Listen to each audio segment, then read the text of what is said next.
उस समय गोपालानंद स्वामी ने प्रश्न किया कि काम का क्या स्वरूप है। तब श्रीजी महाराज बोले कि वीर्य ही काम का स्वरूप है।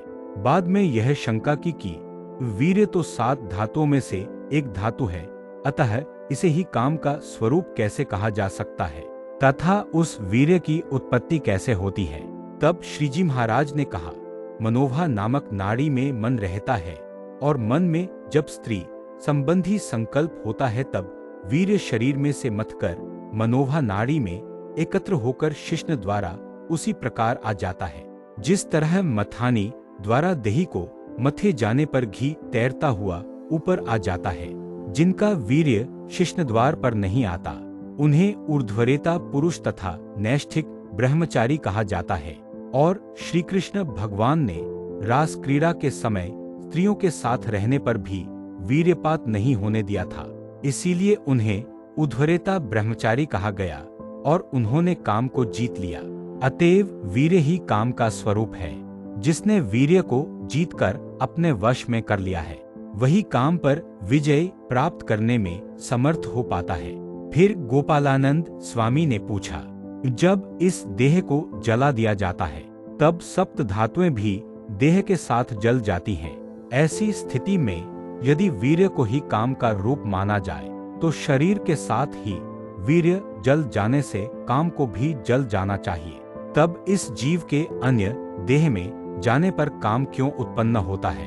तब श्रीजी महाराज बोले, वीर्य तो सूक्ष्म शरीर के साथ ही रहता है और उस सूक्ष्म शरीर के योग से स्थूल शरीर उत्पन्न हो जाता है। उदाहरणार्थ, भूत प्रेत का शरीर सूक्ष्म रूप से होता है, किंतु जब वह सूक्ष्म देह में से स्थूल शरीर को धारण करके स्त्री का संग करता है तब उस स्त्री को भूत से बालक उत्पन्न होता है। इसीलिए वीर्य सूक्ष्म शरीर के साथ ही रहता है। फिर गोपालानंद स्वामी ने पूछा कि शिवजी यद्यपि ऊर्ध्वरेता थे फिर भी मोहिनी रूप को देखकर वीर्यपात हो गया था, वैसे ही जिसकी देह में वीर्य होता है उसे जागृत अथवा स्वप्नावस्था में स्त्री का योग होने पर वीर्यपात हुए बिना नहीं रह सकता। इसलिए जब तक देह में वीर्य रहेगा तब तक किसी को भी निष्कामी कैसे कहा जा सकता है। तब श्रीजी महाराज बोले, शिवजी की योगकला में इतनी कमी कही जाती है, जिसे जागृत अथवा स्वप्न अवस्था में स्त्री संबंधी संकल्पों के कारण वीर्यपात होता है तो उसे पक्का ब्रह्मचारी नहीं कहा जा सकता। वस्तुतः इस संसार में दृढ़ ब्रह्मचर्य वाले तो एकमात्र नरनारायण ऋषि ही हैं। हमें उनका ही आश्रय है। उनके प्रताप से धीरे धीरे उनका भजन करके हम लोग भी उनके समान निष्कामी हो जाएंगे। देह में जो वीर्य रहता है उसे जला डालने के लिए योगी कितने ही प्रकार के यत्न करते रहते हैं और श्री कृष्ण भगवान ने स्त्रियों के संग में रहकर भी नैष्ठिक ब्रह्मचर्य जो दृढ़ रखा था, ऐसा सामर्थ्य भगवान में ही हो सकता है, परंतु दूसरे तो इस प्रकार नहीं रह सकते। अतएव अन्य योगियों को जागृत अथवा स्वप्नावस्था तक में स्त्री संबंधी संकल्प न होने देने के लिए प्रयत्न करते रहना चाहिए। फिर शुकमुनि ने पूछा कि द्वारिका में भगवान की 16,108 स्त्रियां थीं। उनमें से प्रत्येक स्त्री को 10-10 पुत्र हुए तथा एक-एक पुत्री हुई, ऐसा भी कहा गया है।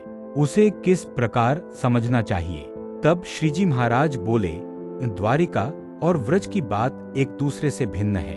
द्वारिका में भगवान ने सांख्यमत का आश्रय लिया था, जैसे कि सांख्यमत का अनुसरण करने वाला अपने स्वरूप को देह, इंद्रियों तथा मन से भिन्न समझता है और समस्त क्रियाओं को करते हुए भी स्वयं को अकर्ता मानता है। उन क्रियाओं द्वारा उसे हर्षशोक भी नहीं प्राप्त होता। भगवान ने भी उसी मत को अंगीकार किया था, इसलिए भगवान को निर्लिप्त कहा गया है। और द्वारिका में भगवान ने जिस सांख्यमत का आश्रय ग्रहण किया था वह जनक जैसे राजाओं का मत है, जो राजा गृहस्थाश्रम में रहकर प्रभु का भजन करते रहते हैं, वे सांख्यमतानुयायी होते हैं। इसी प्रकार भगवान भी गृहस्थाश्रम में रहे थे और द्वारिका के राजा कहलाते थे, इसलिए वे सांख्यमतावलंबी होने के कारण निर्लेप रहे थे। और वृंदावन में उन्होंने योगकला का आश्रय ग्रहण किया था। इस कारण स्त्रियों का संग करके भी नैष्ठिक ब्रह्मचर्य व्रत रखा था। इस स्थान पर उन्होंने स्वयं में नरनारायण ऋषि का भाव दिखलाया।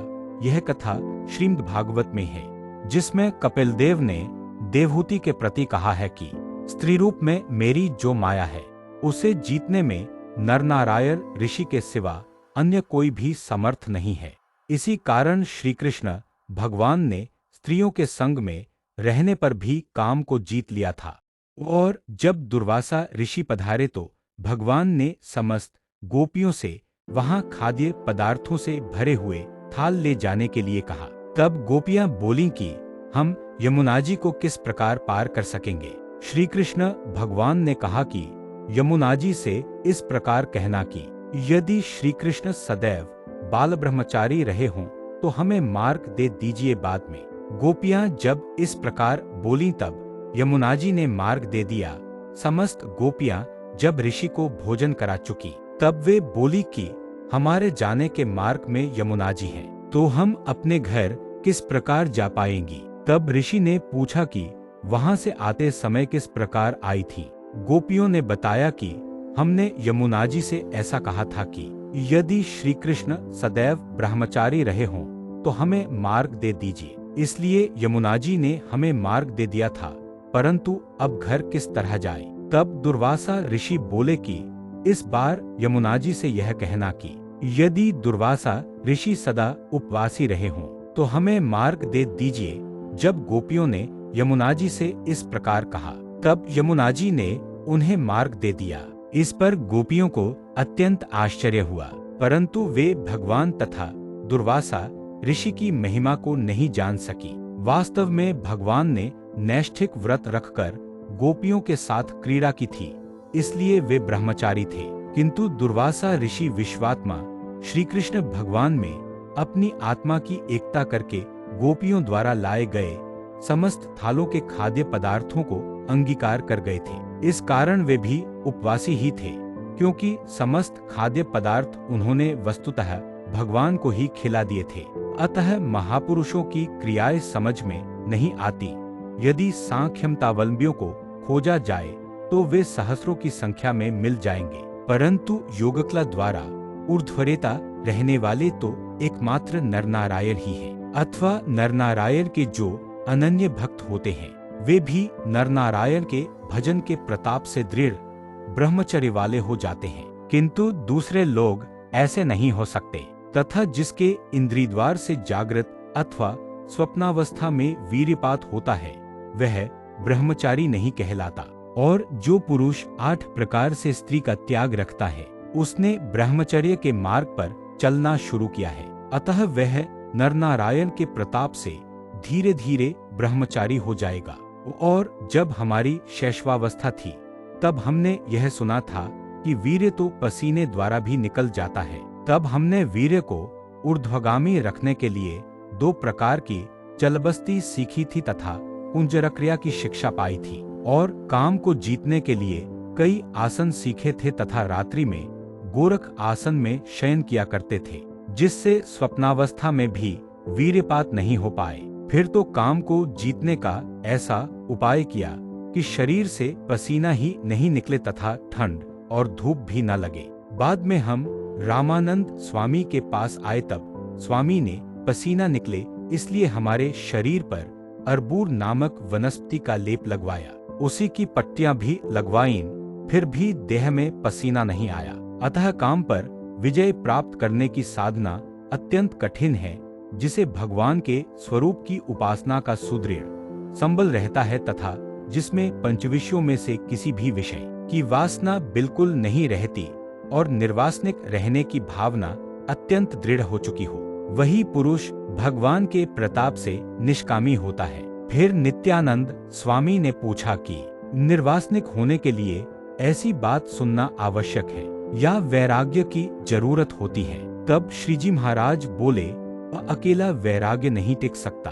अंततो गत्वा वह नष्ट हो जाता है। और व्यक्ति को जब आत्मनिष्ठा तथा भगवान की मूर्ति का यथार्थ ज्ञान होता है फिर वह आलोचना करे कि मैं आत्मा हूँ तथा सच्चिदानंद रूप हूँ। और पिंड ब्रह्मांड मायिक एवं नाशवान है। इसलिए मेरे साथ इस पिंड ब्रह्मांड की तुलना कैसे की जा सकती है, तथा मेरे इष्ट देव पुरुषोत्तम भगवान अनंत कोटि ब्रह्मांडों के आधार अक्षर से भी परे हैं, तथा उन भगवान का मुझे दृढ़ आश्रय हुआ है।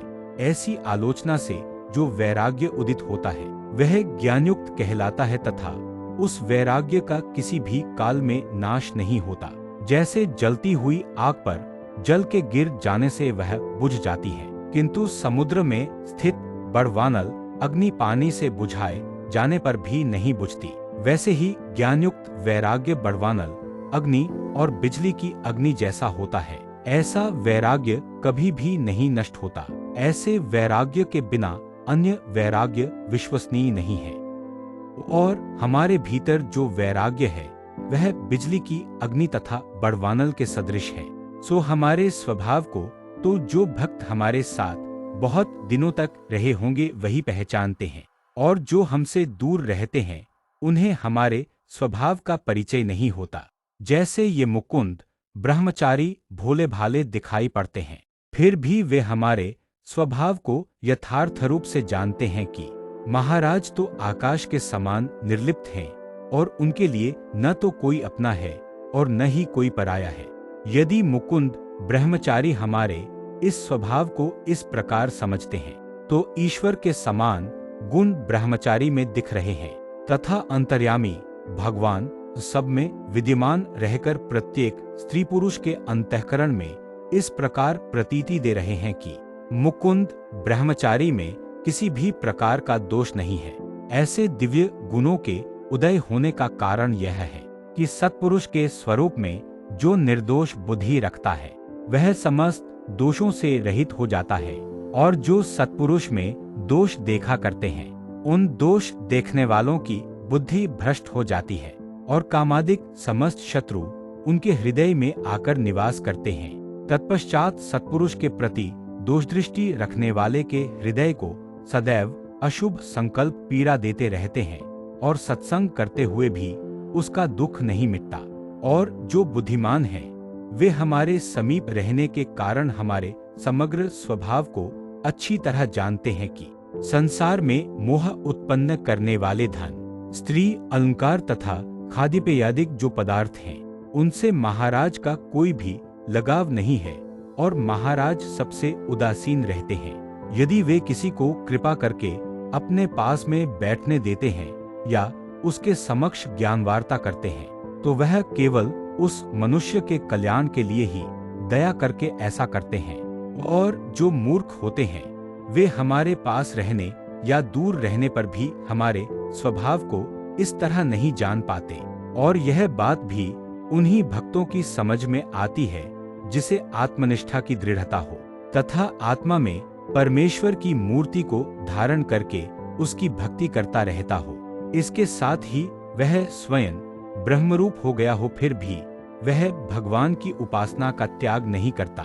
इस प्रकार आत्मनिष्ठा तथा भगवान की मूर्ति की महिमा को समझ लेने से किसी भी पदार्थ में वासना नहीं रहती, और वासना के टल जाने के बाद वह अपने प्रारब्धानुसार सुख दुख को अवश्य भोगता है, परंतु उसकी इंद्रियों की तीक्ष्णता मिट जाती है, और मनोमय चक्र की धाराएं जो इंद्रियां हैं वे ब्रह्म तथा उनसे परे परब्रह्म का साक्षात दर्शन होने से कुंठित हो जाती हैं। जैसे किसी ने ढेर सारे नींबू को चूस लिए हों और उसके दांत खट्टे पड़ गए हों, ऐसी दशा में उसे चने चबाने पड़े तो भी वह किसी तरह उन्हें चबा नहीं सकता, और उसे बहुत अधिक भूख लगी हो तो चने निगलकर गले के नीचे भले ही उतार दे, परंतु वे चबाए नहीं जा सकते।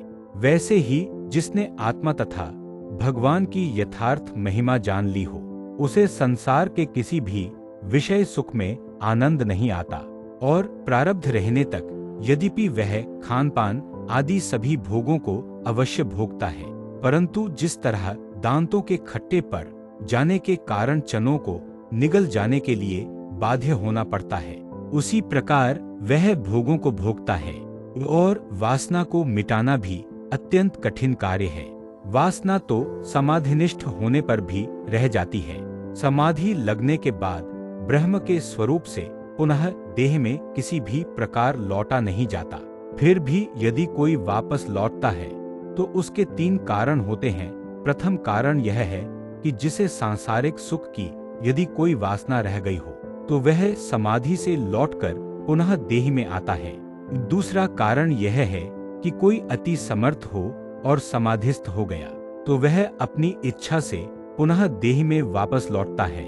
तीसरा कारण यह है कि कोई अपने से भी अति सामर्थ्यवान हो तो वह इसे समाधि से पुनः देह में ले आता है।